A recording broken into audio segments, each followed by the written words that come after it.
El de este documental es uno de esos temas que no estaban previstos al inicio del rodaje. Y no porque careciera de interés, todo lo contrario, sino porque dábamos por seguro que iba a ser imposible filmarlo. Se trataba de algo que desde hacía unos 40 años estaba perdido, estaba sumido en el olvido. Un misterio concerniente a unas 30.000 figuras de barro de las que después en el documental hablaremos extensamente. Pero ¿por qué el interés de esas figuras? En 1972, Jacques Verrier, el coautor de aquel célebre libro El retorno de los brujos, publicó un libro que llevaba como título El libro de lo inexplicable, donde se recogían diferentes misterios. El primer capítulo, firmado por Ronald Wilson, se refería a las figuras de Acámbaro. Unas extrañas figuras, toscas figuras realizadas en barro, cuyo misterio, insisto, descubriremos después en el documental. Pero al misterio en sí de las propias figuras se unía el de su localización. Habían desaparecido. Desde hacía décadas no había vuelto a saberse de ellas, no habían vuelto a ser fotografiadas y mucho menos filmadas. Su paradero era un misterio. Y ahora viene lo pintoresco del caso. Nosotros dimos con ellas. ¿Cómo? Pues con un sistema, con una investigación tan laboriosa como la de llegar a la ciudad de Acámbaro y preguntar por ellas. Gracias a esa ingenuidad, a esa forma de actuar tan lógica que a nadie se le había ocurrido, fuimos los primeros en el mundo que conseguimos filmar las figuras de Acámbaro.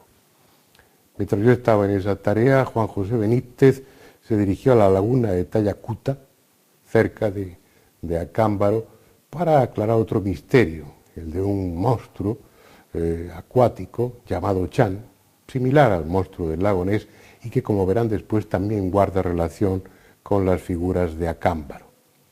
Y por último quiero llamarles la atención sobre un detalle. Me verán y me escucharán decir en el documental que esa había sido la primera vez y posiblemente la última en la que las figuras de Acámbaro eran filmadas y que después de esta ocasión probablemente volverían al olvido. Afortunadamente no fue así. La presencia de un equipo numeroso como el nuestro en aquella pequeña ciudad y luego la difusión de esta serie consiguieron que las autoridades tomaran en cuenta a las figuras de Acámbaro y hoy exista un museo en esa ciudad donde muchas de ellas puedan ser contempladas. Los que hacíamos en busca del misterio nos congratulamos por ello.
Aquel día nuestro destino era una pequeña ciudad del estado de Guanajuato, en México, Acámbaro.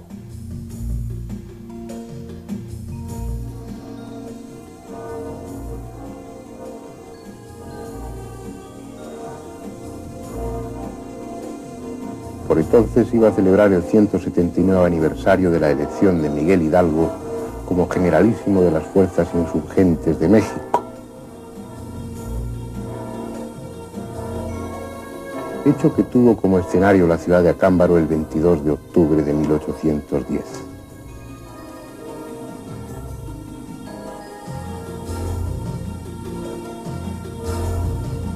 Pero nosotros estábamos allí atraídos por una historia muy diferente.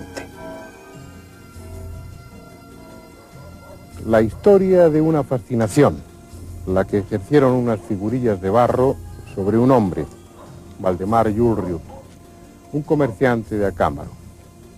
Fue en julio de 1945 cuando un albañil, Odilon Tinajero, le ofreció las primeras figurillas procedentes de este cerro, el Cerro del Toro. Y lo que había en esas figurillas era tan insólito, tan fantástico, que Valdemar dedicó su vida a almacenar cuantas pudieron ofrecerle. En 7 años, entre 1945 y 1952, acumuló 37.000. Llenó su casa literalmente con las estatuillas, estanterías, muebles, rincones, pero ya no están. Valdemar murió y su casa cambió de dueño, está cerrada. Esas figurillas están almacenadas en un local de la municipalidad. No saben qué hacer con ellas. Están envueltas en papeles de periódicos y encerradas en cajas. Y no saben qué hacer con ellas porque el dictamen de los arqueólogos oficiales es que son falsas. Aunque lo cierto es que la mayoría de ellos no se han molestado en venir aquí para comprobarlo. Nosotros sí, vamos a verlas.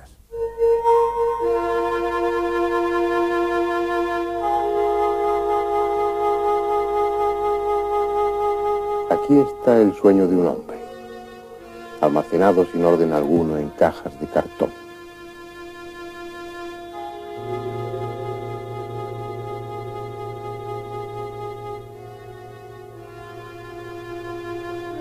Estas son las míticas figuras de Acámbaro, rotas ya muchas de ellas, desintegrándose lentamente en cajas de pescado, sin más protección que la que quiera depararles la providencia, como un desecho inservible, cuando tal vez constituyen uno de los misterios más apasionantes del pasado.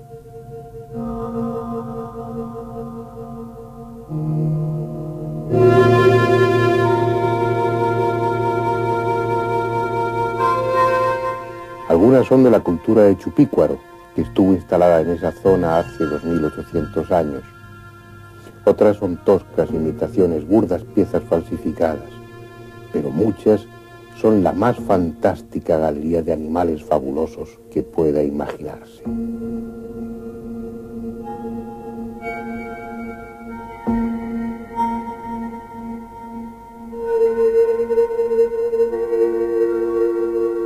Fíjense en ellas. Pocas, muy pocas personas han tenido ocasión de verlas. Se han escrito algunos artículos sobre estas figuras y un par de libros han dedicado un capítulo a este tema. Para los investigadores de lo insólito es casi un mito porque solo uno o dos han podido tenerlas en sus manos. Es ahora la primera vez en estos 45 años que una cámara las filma y probablemente también será la última.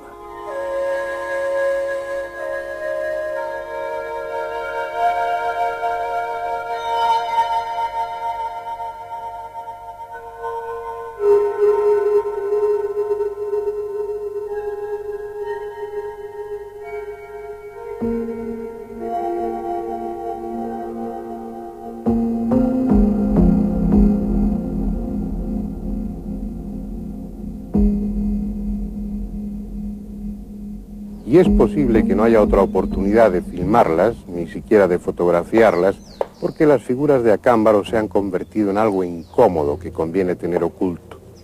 Los arqueólogos institucionales niegan su autenticidad. No encajan en ninguna cultura conocida. Su estilo no se parece al de ningún otro pueblo del pasado mesoamericano. Y además se han encontrado algunas evidentemente falsas. Todo ello es suficiente para condenarlas al olvido. Sin embargo, los investigadores especializados en lo aparentemente inexplicable se han sentido atraídos por ese tema y no se conforman con esa conspiración de silencio oficial. Lo primero que habría que dilucidar es si, salvo las falsas, las estatuillas son obra de artesanos actuales o son antiguas. Hay argumentos para apoyar su autenticidad, pero quizá el más contundente sea la datación a través del radiocarbono 14. Y tal datación existe. Así pues, según ese análisis, La mayoría de estas figuras descuidadamente almacenadas fueron modeladas y cocidas 1600 años antes de Cristo. Y Waldemar Jules Riut tenía razón.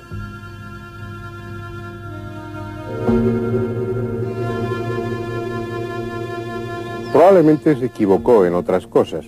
Él atribuía su origen a la civilización atlante y la suponía mucho más antiguas. Tal suposición se basaba en que esas toscas figurillas de barro habían sido encontradas en un espacio muy reducido. Además de sus 37.000 hay otras 10 o 15.000 en Estados Unidos, y todas almacenadas en el Cerro del Toro, como si alguien del pasado hubiera querido dejar un testimonio para la posteridad. Pero la otra cuestión, tal vez la más enigmática, es ¿qué representan? Algunas recuerdan animales del Mesozoico, como esta, que es similar a un dimetrodonte. Pero la mayoría más parecen fruto de un delirio que la representación de animales extinguidos. Muchos son anatómicamente imposibles, absurdamente desproporcionados, como si quienes los modelaron hubieran querido jugar a ser dioses creadores de una fauna monstruosa y disparatada. Quizás son la plasmación de sus terrores, la materialización en barro de los seres que poblaban su infierno. Quién sabe si el fruto de artesanos que en sesiones colectivas alucinaban bajo el efecto del peyote o de otro alucinógeno.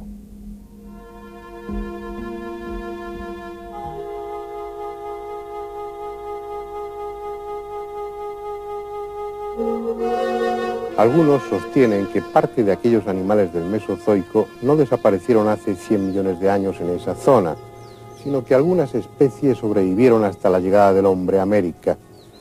Y este impresionante recuerdo fue transmitido de generación en generación, como el testimonio oral de una época en la que la Tierra estuvo habitada por gigantescas y monstruosas criaturas.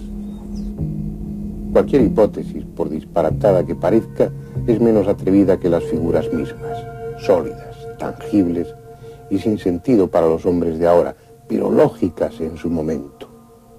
Nadie, por antiguo o loco que sea, modelaría 50 o 60.000 figuras para gastar una broma a los que 3.600 años después las iban a desenterrar. Ahí están. Ahí quedan las figuras de Acámbaro, filmadas al menos una vez antes de que se desintegren y con ellas se fragmente también su misterio para sumirse después en el olvido.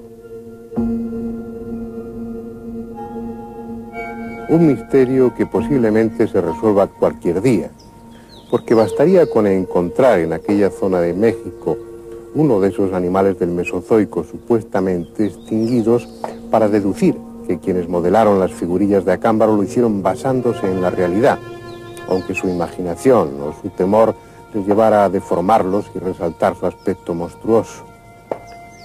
Pues bien, a 50 kilómetros en línea recta de Acámbaro existe una laguna en la que, según la tradición indígena, vive un monstruo al que aún le realizan ofrendas. Una criatura que parece ser más que una leyenda. Por eso, mientras parte del equipo dedicaba su atención a Acámbaro, Juan José Benítez salió de Ciudad de México con dirección al Valle de Santiago para investigar la posible existencia de ese pariente del monstruo del lago Ness.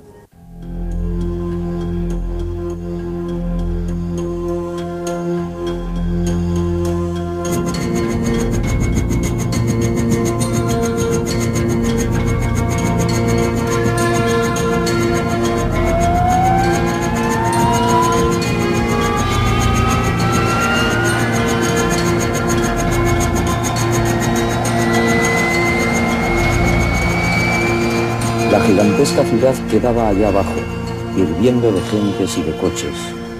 Nosotros íbamos rumbo a un lugar totalmente distinto, a una parte de México donde convergen las leyendas, donde cada cerro guarda un misterio arrastrado desde mucho antes de que los españoles llegaran.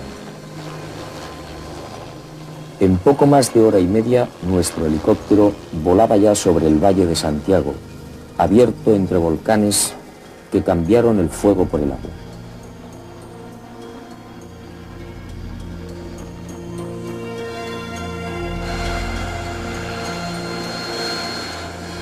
La ciudad, que tomó el mismo nombre de Valle de Santiago, también en el estado de Guanajuato, como la cercana a Cámbaro, parece descansar a la acogedora sombra de uno de esos volcanes dormidos, cuyo cráter se transformó en laguna.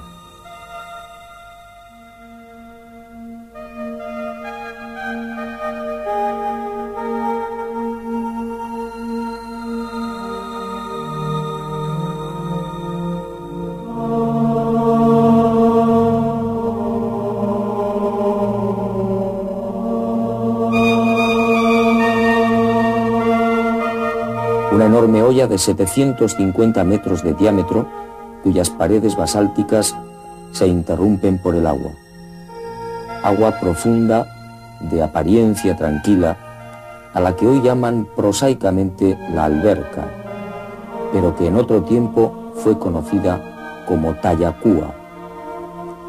Es una hermosa laguna de aspecto manso.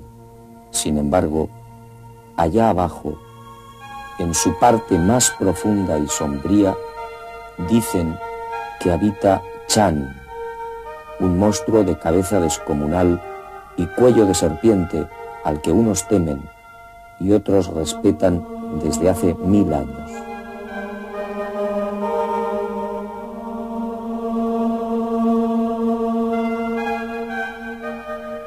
Por extraño que parezca, bajo las aguas de este lago cráter mora una extraña criatura cuya antigüedad no es completamente conocida, pero de la cual tenemos testimonios toltecas y mayas de 1000 años a la fecha. Bajo el agua adopta la forma de una serpiente monstruosa y aquí permanece de septiembre a mayo. En mayo se transfigura para convertirse en una serpiente de viento que ha de traer las nubes sobre las sementeras del maíz que constituye nuestro sustento, que constituye nuestra carne. Y así, el día 26 de septiembre, cuando el Chan regresa a esta alberca a guardar el agua que ha de servir como reservorio para la próxima temporada de lluvias, la gente agradecida viene a ofrendar al Chan las primeras semillas del maíz tierno, los elotes, los tamales, en testimonio de su grandeza y de su compasión para con el pueblo, porque le ha dado el agua.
Él es Dios.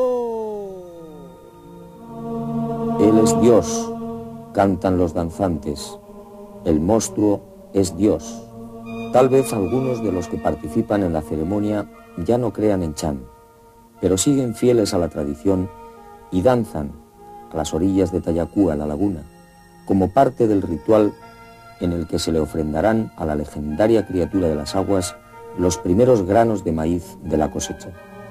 Chan fue magnánimo una vez más y les trajo la lluvia, y ahora se la devuelven simbólicamente porque ya no la necesitan y arrojarán al cráter agua procedente de los 4 volcanes que rodean la laguna, agua de los 4 vientos, de los 4 puntos cardinales en las que han amasado ese primer maíz recogido.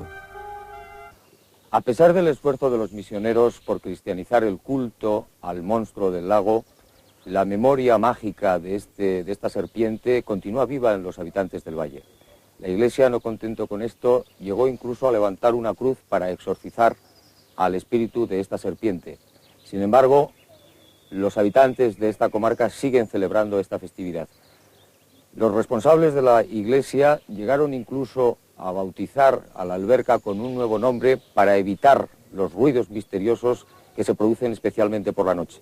No contento con esto, realizaron una nueva ceremonia simbólica casando en matrimonio a la alberca con el cerro de Culiacán, situado a unos 8 kilómetros de aquí. Un cerro que al parecer responde a las tronadas y a los ruidos que se producen en el fondo de estas aguas. A pesar de ello, los testigos, numerosos testigos de este pueblo, siguen viendo a este monstruo, siguen viendo al Chan y por supuesto siguen escuchando esos misteriosos ruidos que surgen en las noches de las profundidades de estas aguas. Pues yo lo que vi aquí que me pareció extraño fue que de ahí del centro nacen unas olas extrañas que rompen aquí en la orilla de la laguna. Y no es la primera vez que lo he visto porque varias ocasiones, algunas 10, 11 veces he visto eso. Y me parece extraño. Porque yo me doy cuenta porque yo aquí vivo, soy pescador aquí. Yo aquí duermo, yo estoy día y noche aquí. Me encontraba pescando. Al estar pescando oí un ruido extraño entre los matorrales. En ese momento volteé y ¿qué es lo que veo? Un animal descomunal. Tenía la forma de una tortuga gigantesca sin concha. Yo vi cuando entró al agua y en microsegundo ya estaba en otra orilla. Me vine yo a bañar como a las 5 de la mañana. Y como esa es el costumbre de nosotros que venimos a bañarnos aquí temprano, entonces me estaba yo metiendo al agua cuando de repente vi un animal que salió, no sé qué animal sería porque estaba oscurita en la mañana. Nomás vi el bulto grande, el tamaño de una res. Salió para arriba y echó agua como una ballena, echó agua para arriba y duró como unos 5 o 6 segundos y luego se volvió a meter. Entonces ya me dio miedo a mí y ya no me bañé. Lo que hice fue que salí, me fui. Y ya tuve miedo de venir ya después. Iban a bañarse. Iban a bañarse. Su hermano y un sacerdote. Y es un sacerdote. ¿Y qué le sucedió? ¿Cómo? ¿Qué les ocurrió? Que pues encontraron ese animal y por eso no se bañaron ya. ¿Y cómo era ese animal, señora? Largo. Dice como es con los cocodrilos. Pues yo casi de animales no conozco, señor. Nomás soy algo temerosa y no rehuyo de todo peligro. Yo nomás conozco estas que se arrastran, las culebras, pero animales sí. Pero ellos decían que era un animal largo, negro, así manifestaban el que así largo, pero no alto, que chaparro. Al igual que en el lejano lago Ness, en no pocas ocasiones se ha intentado desvelar el misterio allí donde presumiblemente se oculta, es decir, bajo la superficie de las aguas. Para unos, los ruidos que de cuando en cuando conmueven la laguna son ocasionados por el monstruo. Equipos de submarinistas han buscado una y otra vez, llegando hasta la profundidad que sus medios les permiten. El comandante Juan Quiroga, al frente del Escuadrón de Rescate Acuático, se ha brindado gentilmente para acompañarnos en una inmersión en la laguna de la Alberca. Comandante, ¿qué profundidad tiene este lago aproximadamente? Bueno, aproximadamente tiene en su superficie máxima 47 metros de profundidad. Actualmente, al paso de los años, se ha disminuido este nivel, ya que los afluentes son mínimos que alimentan este lago. Actualmente tiene alrededor de 20 a 25 metros aproximada la superficie del agua en este lugar. La parte inferior del cráter es cóncavo, tiene una superficie cóncava. En la parte más profunda es el centro de lo que es el cráter en sí. Su composición del agua, sus características son, normalmente tiene mucho sodio, mucho calcio. El fondo de la laguna está totalmente en estado de putrefacción. ¿Qué tiempo tenemos de inmersión con las botellas? Aproximadamente 30 minutos. Cuando usted quiera, comandante, iniciamos la inmersión. A sus órdenes. Muy bien.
Martín, ¿qué tal?